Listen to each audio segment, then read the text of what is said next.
Amém? Lucas 22, 21 em diante. A Bíblia nos diz assim, irmãos: ao se completarem 8 dias, quando o menino foi circuncidado, deram-lhe o nome de Jesus. Esse nome tinha sido dado pelo anjo antes de o menino ser concebido.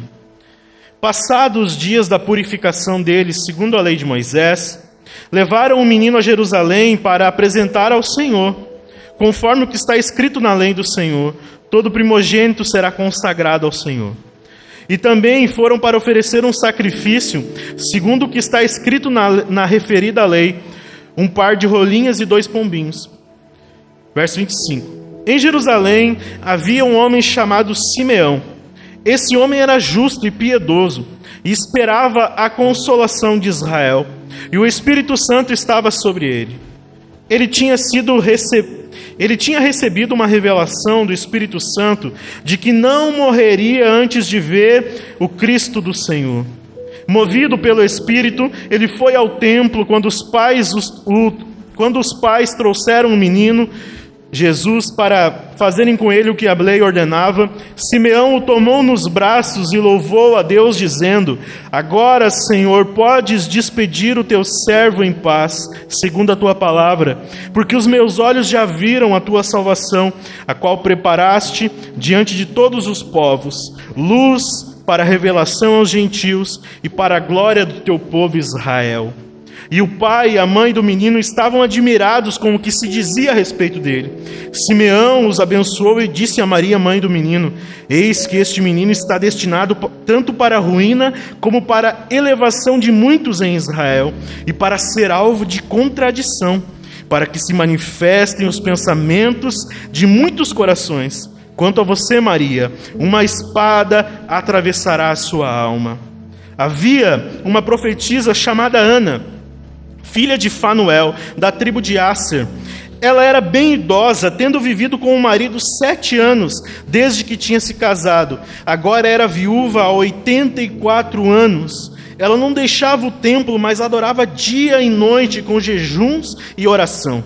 E chegando naquela hora, dava graças a Deus e falava a respeito do menino a todos os que esperavam a redenção de Israel.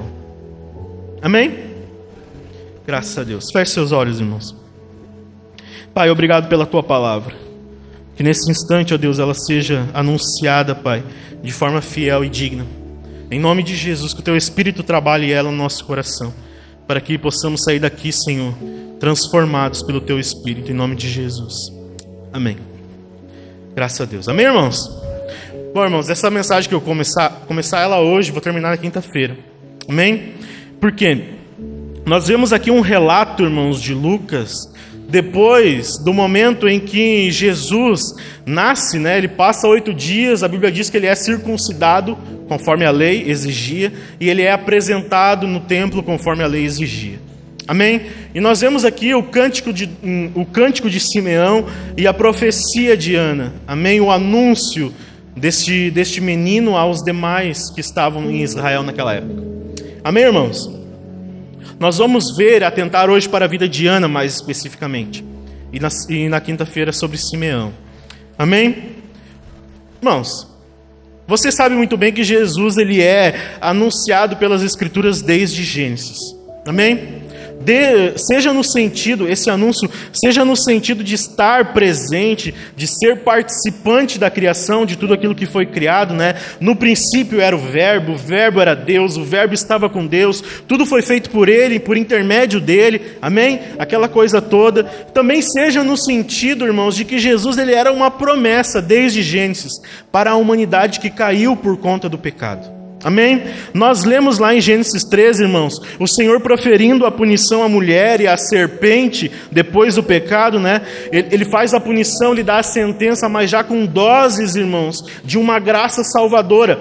Porque ele diz às duas, especialmente ele fala à serpente, ele diz: eu vou levantar da semente da mulher que você enganou, eu vou levantar da semente dela aquele que vai pisar na tua cabeça. Lá a gente já tem doses do Evangelho sendo anunciado, irmãos, desde o Éden. Amém? Jesus não entrou na história da redenção, irmãos, nos Evangelhos. A história de Jesus não começa no livro de Mateus. Amém? Muito pelo contrário, irmãos. Como nós já sabemos, ele existia eternamente, ele era Deus, ele estava com Deus, e ele era anunciado pelo Pai desde a eternidade. Nós lemos em Apocalipse João falar que o Cordeiro de Deus foi sacrificado antes da fundação do mundo. Ou seja, antes do pecado, antes da criação do homem, Jesus já era o sacrifício perfeito, a oferta perfeita pelo pecado e a redenção para o seu povo. Amém? Você pode dar glória a Deus por isso? Como a gente vem dizendo aqui nos últimos domingos, irmãos, toda mulher de Israel, irmãos, ansiava por ter filhos. Porque eles aguardavam, irmãos, o Messias prometido. Toda mulher de Israel aguardava ser mãe do Messias, ou ao menos ser uma progenitora distante da linhagem da qual viria o Messias. Toda mulher queria participar, irmãos, da genealogia daquele que se levantaria em Israel da parte do Senhor. Amém? Nós lemos, irmãos, no Velho Testamento diversos apontamentos para a vinda de Cristo. Amém? Diversos apontamentos para a sua obra e para o reino que o Messias viria instaurar. Você sabe que esse reino, primeiramente, no coração dos homens, e depois, na ocasião da sua segunda vinda, que nós ainda aguardamos, será o reino completo. Amém? Mas você encontra no Velho Testamento em toda parte, irmãos, símbolos, alusões, ou como o autor de Hebreus chega a dizer, sombras, amém? Daquele que viria em nome do Senhor. Amém? O Messias, o ungido, o Cristo. Ou seja, irmãos, nós estamos falando da promessa mais aguardada pelo povo durante toda a história. O momento em que o Messias se manifestaria para salvar um povo oprimido. Amém? O nascimento de Jesus era profético. Diga isso para o irmão que está ao seu lado. Jesus era profeta. Diz assim, o nascimento dele era profético. O nascimento de Jesus foi anunciado. É palavra de Deus desde a eternidade. É presente de Deus. É uma promessa feita e cumprida pelo Senhor. Amém? Você hoje, 2000 anos depois daquele dia lá em Belém, você levanta suas mãos aos céus, você levanta seus olhos aos céus e diz, obrigado, Senhor, por cumprir as suas palavras. O nascimento de Jesus era profético, irmãos, tanto no sentido de cumprir à risca aquilo que o Senhor falou através dos profetas no Antigo Testamento, amém? Através das profecias, como também, irmãos, no sentido do desfecho do ministério de Jesus que se cumpriria na cruz. Jesus tinha uma vida profética. Nós estamos vendo aqui, irmãos, que desde o nascimento já existia palavras relacionadas a ele, primeiramente pelo próprio Deus.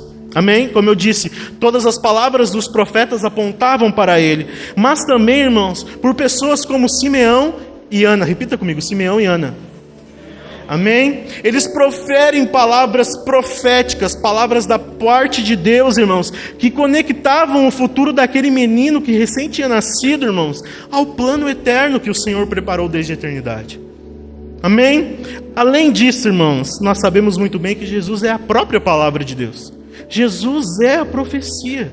Jesus é o verbo de Deus. Jesus é a mente de Deus, a ação de Deus neste mundo. Amém? Pode passar os céus e a terra, mas as minhas palavras não passarão, porque Jesus é a palavra de Deus encarnada. Amém? O que eu estou querendo dizer com isso, irmãos? Esse menino aqui do qual estamos lendo nesses domingos, ele já estava vivenciando, irmãos, nesses acontecimentos determinados pelo seu Pai Celestial antes da fundação do mundo. Amém? Aquilo que ele estava vivendo, irmãos, desde a sua circuncisão ao 8º dia, né? Ele estava ouvindo e recebendo mensagens proféticas sobre o seu futuro profético, desde o nascimento. Desde, irmãos, da mais tenra juventude, lá do início da sua vida, ele já está recebendo palavras proféticas. Amém? Jesus, irmãos, encarnou os planos de Deus. Como ele mesmo diz no Sermão do Monte, eu não vim abolir a lei, eu vim cumpri-la. Jesus veio viver na essência, Jesus veio cumprir por completo os planos e os propósitos eternos do Senhor. Ele viveu isso, irmãos, em obediência. O autor de Hebreus chega a dizer que Jesus aprendeu a obediência por meio daquilo que ele sofreu.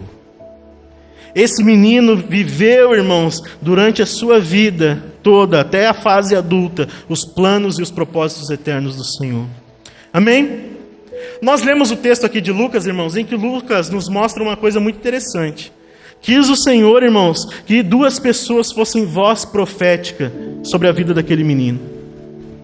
A Bíblia diz que Maria e José, depois de passado 8 dias, fazem a circuncisão na criança conforme a lei. Eles levam no templo para apresentar o menino. Amém? Eles fazem uma oferta de sacrifício. E quando eles chegam no templo, quando eles estão lá realizando os rituais, 2 pessoas entram na história, irmãos. E elas são mencionadas agora e depois nunca mais. Mas elas entram para a história justamente por estarem no lugar certo e na hora certa. Elas encontraram o Salvador. Amém? Quis o Senhor Deus, irmãos, que essas 2 pessoas, Simeão e Ana, eles fossem voz de Deus sobre a vida de Jesus. Lucas nos mostra, irmãos, que esses 2 eles já tinham uma certa idade. Especialmente Ana, que era muito velha. Mas agora essas 2 pessoas aqui, irmãos, os seus olhos já cansados da vida. Eles contemplaram, irmãos, aquilo que eles mais aguardaram a vida toda, aquilo que eles mais esperavam. O texto mesmo diz: a redenção de Israel. Chegou o dia. Chegou o dia, irmãos, em que o Senhor ia intervir na história em favor de salvar os seus. Nós estamos falando aqui de um nascimento, mas não é um nascimento qualquer de uma criança qualquer. Esse nascimento impacta a minha, a sua vida desde aquele dia, irmãos. Isso mudou a nossa história. O nascimento dessa criança, e essa criança é responsável, irmãos, por nos tirar do império das trevas. Nós estávamos indo em direção ao inferno, porque ele nasceu, a nossa história foi mudada pelo Senhor. Amém, irmãos? Lucas nos fala sobre essas 2 pessoas, um homem e uma mulher, Simeão e Ana. Sobre Simeão ele diz, irmãos, que Simeão já era um senhor, já tinha uma certa idade. Ele diz, ele era devoto do Senhor, amém? Ele era alguém piedoso, alguém que vivia para o Senhor. Ele morava em Jerusalém, amém? E sobre Ana, que é a personagem que nós vamos atentar aqui nessa noite, irmãos. Primeiramente, o nome dela é Ana, como a mãe do profeta Samuel, que também esperou uma criança, irmãos, da parte do Senhor. Amém? Ele diz que Ana era uma senhora que já era viúva há 84 anos. Ela viveu 7 anos com o seu marido, ele morreu, e depois que ele morreu, ela ficou 84 anos viúva, irmãos, até esse dia. E Lucas diz assim, ó, que ela era uma senhora dedicada ao Senhor. Ela era dedicada ao Senhor, ela era dedicada ao templo de Deus, onde ela passava a maior parte dos seus dias em jejum e oração, aguardando a promessa. O que você tem feito quanto aguarda a promessa de Deus? Repare, ela era uma viúva, não tinha mais cuidados com a sua casa ou com o seu marido. Amém? O que ela fez com o tempo livre? Serviu ao Senhor. E porque ela estava lá servindo ao Senhor dia após dia, de forma piedosa, ela viu o Redentor. Amém? Para Lucas aqui, irmãos, a idade avançada, e naquela época, na verdade, era tido como, era associado à sabedoria e à honra. Amém? Não foi à toa, irmãos, que esses 2 foram escolhidos para vivenciarem esse momento. Amém? Simeão e Ana, irmãos, assim como Zacarias e Isabel, quem lembra? Amém? Não se percam no relato. Amém? Eles fazem parte, irmãos, de uma promessa muito importante do profeta Isaías, que ele fala sobre o remanescente fiel de Israel.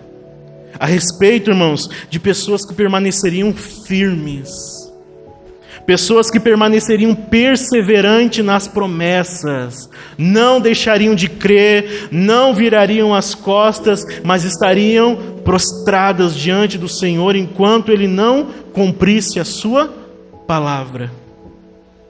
Simeão, Ana, Zacarias, Isabel e mais algumas pessoas, porque Lucas chega a dizer, irmãos, que existia outras pessoas que também esperavam aquele momento. Eles permaneceram fiéis. Essa é a primeira coisa que nós aprendemos aqui. Fidelidade ao Senhor. Se o Senhor promete, Ele cumpre. Mesmo que demore, mas Ele chega no momento certo, na hora certa, para aqueles que o aguardam.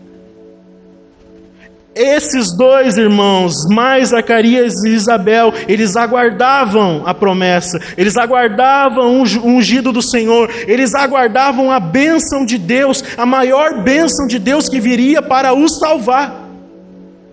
Lembre-se do que o salmista diz no Salmo 126, grandes coisas fez o Senhor por nós, por isso nós estamos alegres.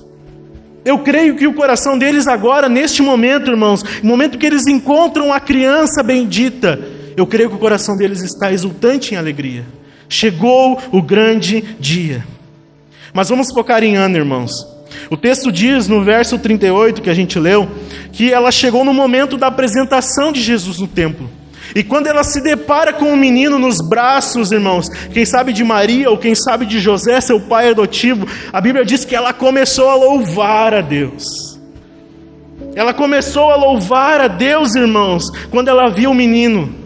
E além disso, além de adorá-lo, ela faz algo semelhante, irmãos, ao que aqueles pastores fizeram quando os anjos vieram anunciar o nascimento. Quem lembra?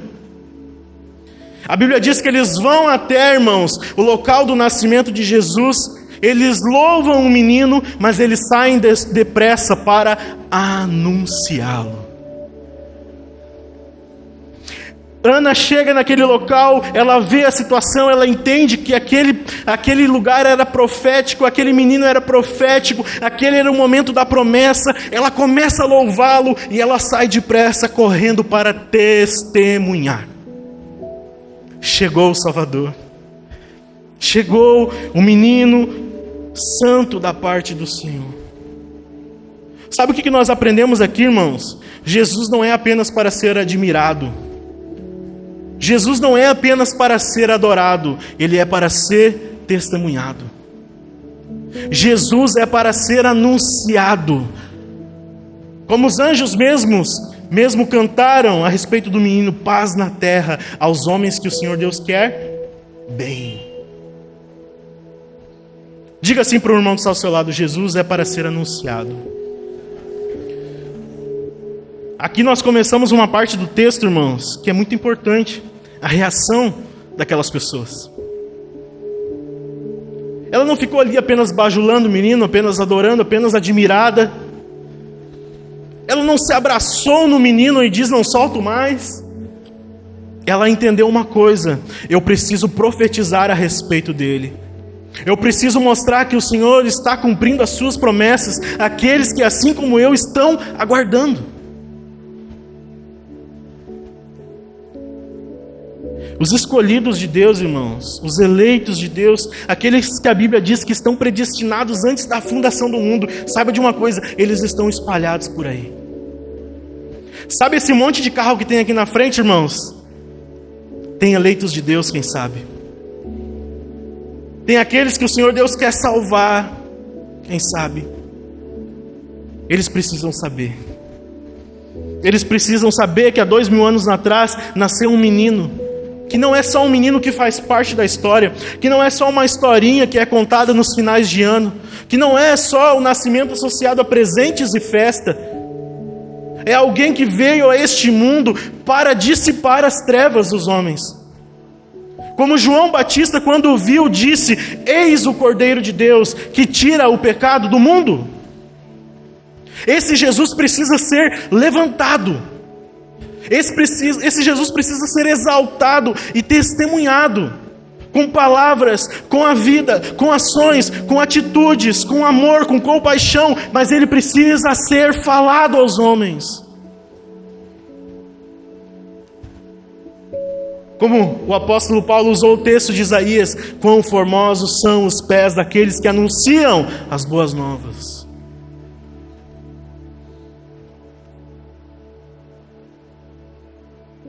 Irmãos, qual é a nossa reação diante de Jesus?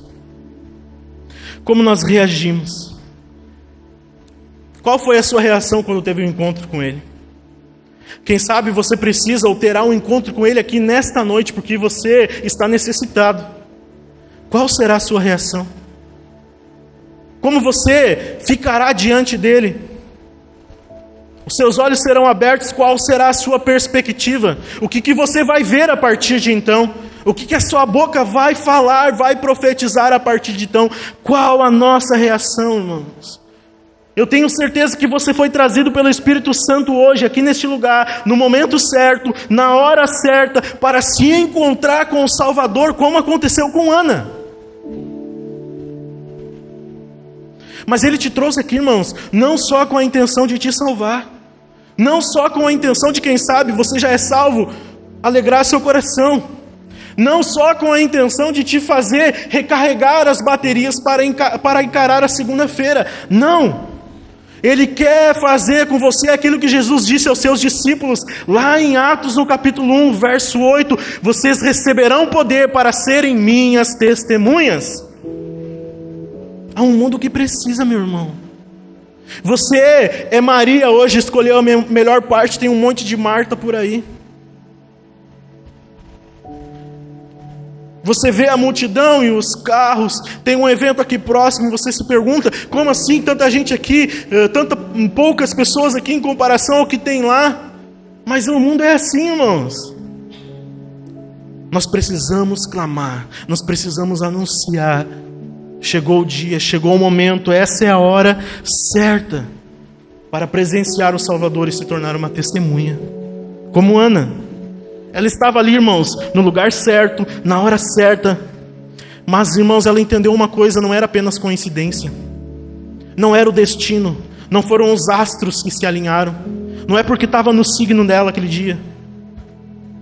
Ela foi levada ali pelo Espírito Santo de Deus. E quando ela chegou diante do menino, ela entendeu: esse Deus menino é grandioso demais para ficar restrito a mim. Esse momento aqui é grandioso demais para a história e para os meus irmãos que estão junto comigo nessa perseverança de anos, honrando os nossos pais, os nossos antepassados que também esperaram e fazem parte dessa promessa. É grandioso demais para ficar só para mim. Você é Ana nos lugares por onde você passa, meu irmão. Porque se você teve um encontro com esse Jesus Salvador, Ele é grandioso demais para ficar em você. Ele precisa ser profetizado às nações. Por onde você passa, você é Ana. Nasceu o Deus menino. Venham ver, venham contemplar a salvação. Quem sabe, irmãos, ela entendeu, irmãos, o que ela lia na lei, ou que liam na lei para ela durante muito tempo, a respeito de um acontecimento com Moisés, irmãos, e o povo de Israel, lá em Números, no capítulo 11. Abra lá comigo. Números 11. Não perca o texto de Mateus. Números 11.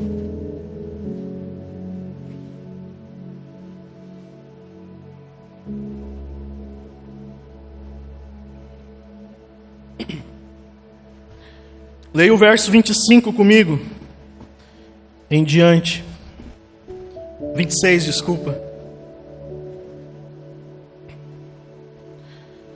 Números 11, 26 diz assim: porém, 2 homens ficaram no arraial, um se chamava Eldade e o outro Medade. O Espírito repousou sobre eles, porque estavam entre os inscritos, mesmo que não tivessem ido até a tenda, e profetizavam no arraial.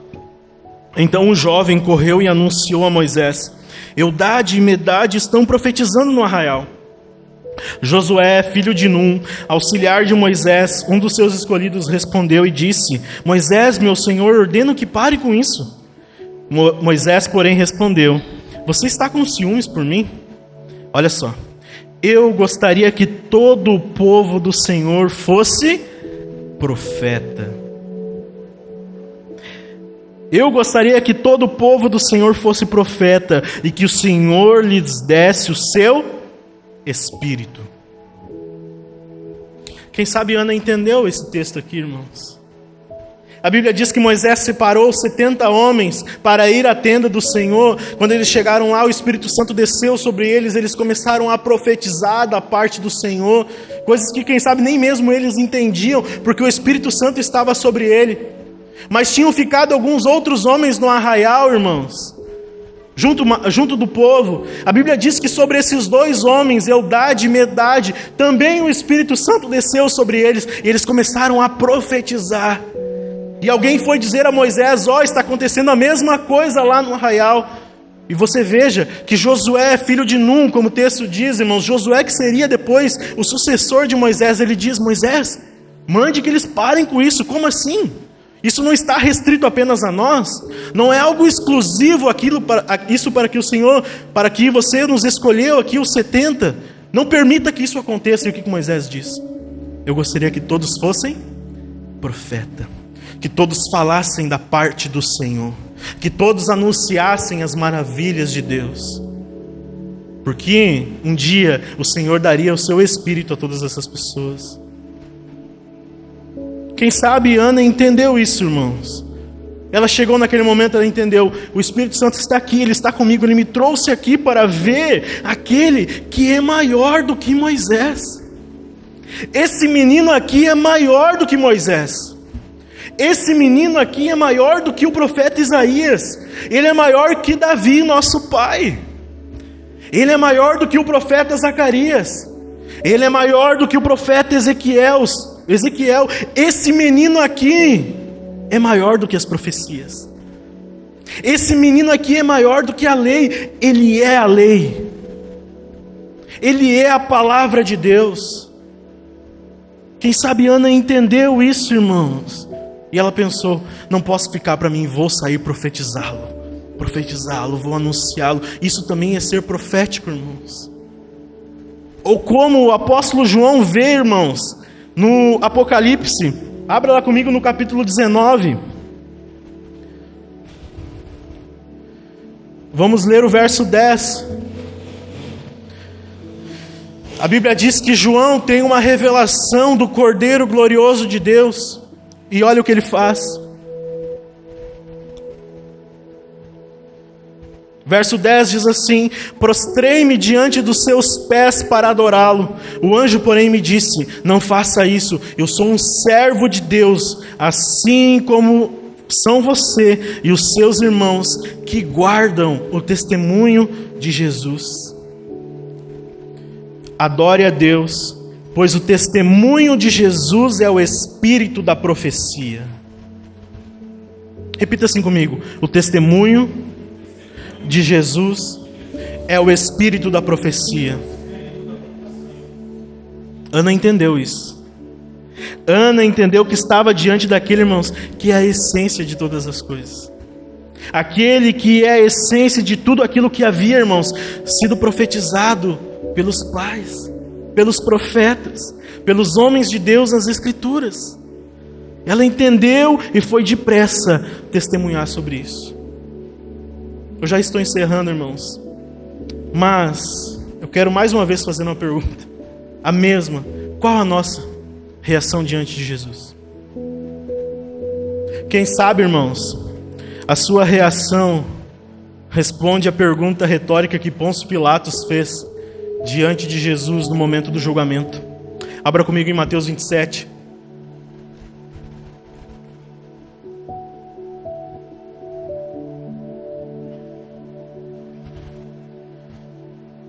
Mateus 27, verso 22.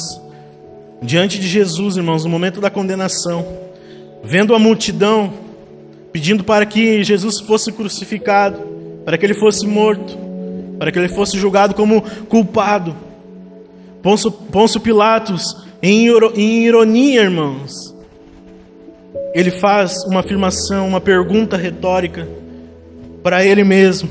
Diz assim o texto, verso 22: Pilatos lhes perguntou: que farei então com Jesus, chamado Cristo? Vou repetir: que farei então com Jesus, chamado Cristo? Todos responderam: que seja crucificado.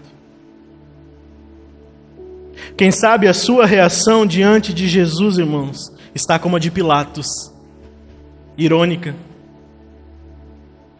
Eu não sei o que fazer com ele. Eu estou diante dele, não sei reagir. O que farei com o Cristo? O que farei com o Messias, com o ungido, com o Salvador? A posição da multidão todos já sabiam. Crucifica-o. Crucifica-o. Solte o tal Barrabás lá, um criminoso, homicida. Crucifiquem esse homem inocente. Mas Pilatos, ironicamente, faz uma pergunta, irmãos, que ele não queria responder. O que eu farei com Jesus chamado Cristo? Sabe qual que é o contexto dessa pergunta? No dia anterior, a mulher de Pilatos tinha tido um sonho. Ela disse para Pilatos: não mexa com esse cara, não se meta nisso. Ele lava as suas mãos. O que farei com Jesus chamado Cristo? Você tem lavado as mãos?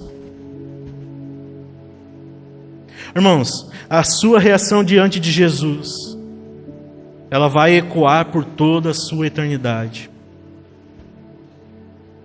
Seja na glória, seja na condenação, ela vai permanecer. O que você tem feito de Jesus? O que você tem feito de Jesus? A reação de Pilatos é diferente da reação de um homem chamado José de Arimateia. Quando Jesus é crucificado e morto, ele não tinha onde cair morto, literalmente. A Bíblia diz que José de Arimateia vai às autoridades e diz: me dá o corpo dele. Eu vou honrá-lo. Eu vou dar o melhor sepulcro. Ele ficaria pouco tempo naquele lugar, mas José de Arimateia decidiu honrá-lo. Qual que é a sua reação, irmãos? Todos nós precisamos lidar com essa indagação de Pilatos aqui. O que fazer de Jesus? O que eu vou fazer com isso? O que eu vou fazer com aquilo que eu tenho visto e ouvido? Essa é uma pergunta, irmãos. O que Jesus representa para você? Quem sabe, irmãos, para você, Jesus ainda seja apenas um ser místico, sobrenatural, aquilo que te dá um pouco de noção de transcendência, aquilo que você pensa: vou recorrer, vou pedir. Talvez ele seja só isso, aquela pessoa que você dedica um pouquinho de tempo durante a semana, um pouco de respeito nas suas ações. Talvez Jesus seja só isso. Mas eu quero, e a minha oração aqui nessa noite, irmãos, é que você saia daqui com uma reação diferente. Que Ele seja tudo. Que Jesus Cristo seja tudo em todos. Que Ele seja o início e o fim, o alfa e o ômega. Aquele que é, aquele que era, aquele que há de vir. O Senhor sobre todas as coisas, a qual todo joelho se dobrará e que toda língua confessará. Que Ele seja tudo na sua vida, que Ele seja o momento certo, o momento aguardado, como foi para essa senhora chamada Ana. Que Ele seja a provisão, como foi para Ana, mulher, mãe do profeta Samuel. Dá-me filho, senão eu morro. Que Ele seja isso para você. Que Ele seja desejado, que Ele seja impactante, que Ele seja transformador, mas não só para você, para a sua família, para a sua casa, para os seus colegas de trabalho, de escola, para as pessoas que estão nas esquinas e que estão tão despreocupadas com isso. Que Jesus seja tudo. A reação de Ana, irmãos, diante do Deus menino, marcou a história dela, mesmo próximo do fim da vida, porque ela já tinha lá os seus 90 e poucos anos. Ela esperou tanto tempo, mas chegou. Chegou. Sabe o que a gente aprende aqui? Eu encerro. Agora não é tarde, irmãos. Tarde é amanhã. Porque você não sabe o dia de amanhã. O momento de reagir como Ana é hoje.